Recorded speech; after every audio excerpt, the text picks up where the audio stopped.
বন্ধুরা, স্নেহা এসে নতুন কথা জানালে আপনাদের অনেক স্বাগত। আশা করি আপনারা খুবই ভালো আছেন। আজকে আমি আপনাদের দেখাবো আমি কিভাবে বাড়িতে হারিয়ালি চিকেন বানাই। এভাবে আপনারা বাড়িতে একবার হলেও ট্রাই করবেন, আশা করি আপনাদের ভালো লাগবে।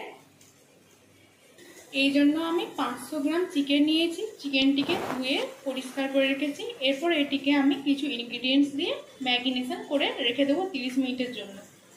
আর যেহেতু হারিয়ালি চিকেন বানাচ্ছি, এই জন্য আমার মূলত লাগবে ধনেপাতা, কাঁচা লঙ্কা ঝালের জন্য, তার সাথে লাগবে এবং লেবু। আপনাদের 500 গ্রাম চিকেনের জন্য মিনিমাম 15 থেকে 20টা কাঁচা লঙ্কা নিতে হবে।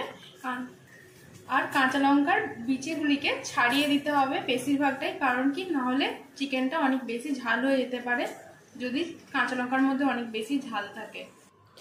এরপর আমরা প্রথমেই 500 গ্রাম চিকেনের মধ্যে 2 চামচ পরিমাণ কাঁচা লঙ্কা বাটা, লেবুর রস, হাফ লেবুর রস দিয়েছি, একটা মিডিয়াম সাইজের লেবু, আর দিয়েছি 1 চামচ পরিমাণ সর্ষের তেল, তার সাথে পরিমাণ মতো লবণ দিয়ে আমরা খুব ভালোভাবে চিকেনটিকে মাখিয়ে 30 মিনিটের জন্য ঢেকে রেখে দেব। এটা যেহেতু আমরা হারিয়ালি চিকেন বানাচ্ছি, তাই জন্য আমরা এটিতে শুধুমাত্র ধনেপাতা ও কাঁচা লঙ্কা ইউজ করব, আর হলুদ আরে কিন্তু আমরা ইউজ করব না, হলুদ বা শুকনো লঙ্কা ইউজ করব না।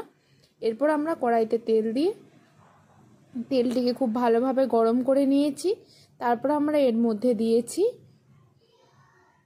2টো এলাচ, 2টো লবঙ্গ ও দারচিনি দিয়েছি। এরপর আমরা এর মধ্যে পেঁয়াজ দিয়েছি। পেঁয়াজটিকে খুব ভালোভাবে ভেজে নিয়েছি যতক্ষণ পর্যন্ত না পেঁয়াজটা নরম হয়ে যায় মিডিয়াম ফ্লেমে। তারপর আমরা এর মধ্যে দিয়েছি আদা বাটা ও রসুন বাটা। এটিকেও আমরা খুব ভালোভাবে ভেজে নিয়েছি যতক্ষণ পর্যন্ত না কাঁচা গন্ধটি চলে যায়। তারপর আমরা এর মধ্যে দিয়েছি 1 চামচ পরিমাণ জিরে গুঁড়ো।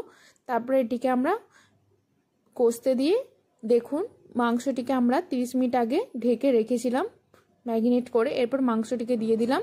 মাংসটিকে আমরা কষাতে থাকবো এরপর যতক্ষণ পর্যন্ত না মাংস থেকে জল ছেড়ে বেরিয়ে আসে।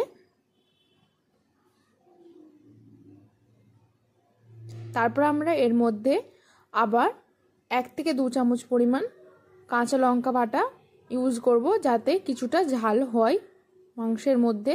তারপর আমরা এর মধ্যে অল্প পরিমাণ জল দিয়েছি, যাতে মাংসটি ঠিকমতোভাবে সেদ্ধ হয়ে যায়। যখন মাংস থেকে জলটা অনেকটাই কমে যাবে, আমরা একটু গাঢ় মাংসটা কষা কষা রাখতে চাইছি। তারপর আমরা মাংসটি সেদ্ধ হয়ে যাওয়ার পর 3 চামচ পরিমাণ ধনেপাতা বাটা, তার সাথে যে বাকি কাঁচা লঙ্কা বাটাটি ছিল ওইটি দিয়ে 1-2 মিনিট ফুটিয়েই নামিয়ে নিয়েছি। তাহলে এই হারিয়ালি চিকেন একদম রেডি। শীতকালে কিন্তু এইভাবে আপনারা অবশ্যই রান্না করে দেখতে পারেন। এটা একটু অন্য ধরনেরও হয় আর খেতেও খুব সুস্বাদু হয়। আপনারা বানিয়ে আমাকে কমেন্টে লিখে জানাবেন আপনাদের কেমন লেগেছে। ভালো লাগলে স্নেহার হেসেল ও জীবন কথা চ্যানেলে পাশে থাকবেন। পরবর্তীতে আরও নতুন কোনো রেসিপি নিয়ে আবার ফিরে আসব। দেখুন হারিয়ালি চিকেনটা কালারটা কিন্তু একদম সবুজ আছে, যেহেতু আমরা 1-2 মিনিট পরেই গ্যাসের ফ্লেমটা একদম অফ করে